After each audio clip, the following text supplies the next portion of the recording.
Hello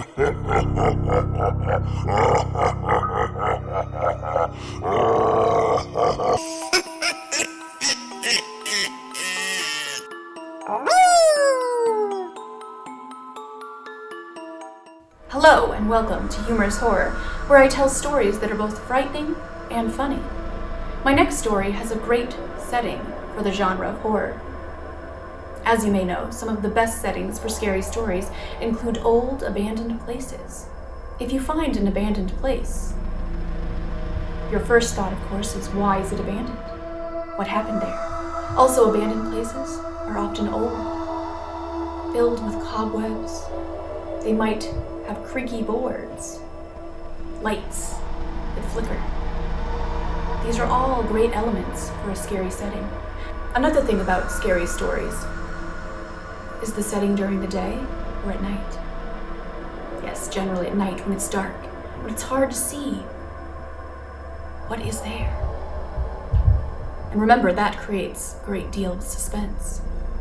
In fact, anything that gets in the way of your senses will make you more scared. Because again, you cannot see or hear or sense what is out there. So for this next story, see if you can identify some of the things in the setting that help make this story scary. This story is called Red Sloppity Lips.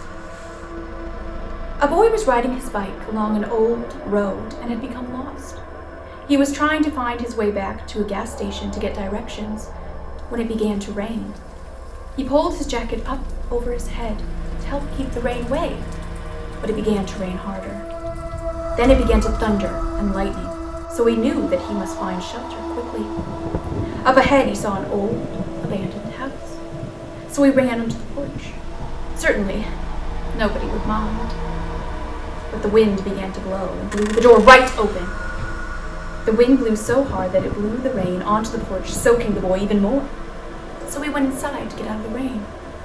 The house was very large, and though it was abandoned, dirty, full of cobwebs, and in need of much repair, it kept the boy dry.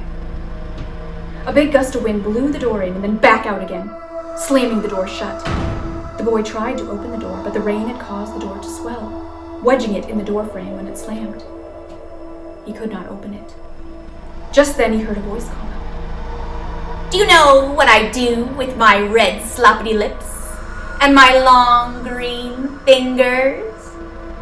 Next to the door was a large, green, hairy monster with huge red lips, pointed fangs, and gangly legs and arms, with very long green fingers.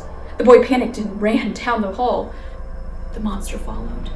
Again, he heard the monster say, "Do you know what I do with my red sloppity lips and my long green fingers?" As he followed the boy down the hall.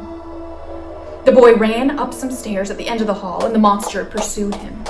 The monster was getting closer, and he heard the monster say louder, "Do you know what I do with my red sloppity lips and my long green fingers?" The boy ran away from the monster, down the hall, the top of the stairs, and into a room at the end of the hall, closing the door behind him. But he heard loud footsteps coming down the hall. He had run into a room with no windows, so he hid in the closet. The bedroom door crashed open, and again he heard the monster say even louder, "Do you know what I do with my red sloppity lips and my long green fingers?" The boy tucked himself into the corner of the closet and hid as best as he could. The closet door opened wide, and the huge, hairy monster stood before him. Again, so loud that it hurt the boy's ears, the monster once again said, "Do you know what I do with my red sloppity lips and my long green fingers?" The boy shook as he answered with fear in a quiet voice, "No." The monster said, "Then I'll show you!"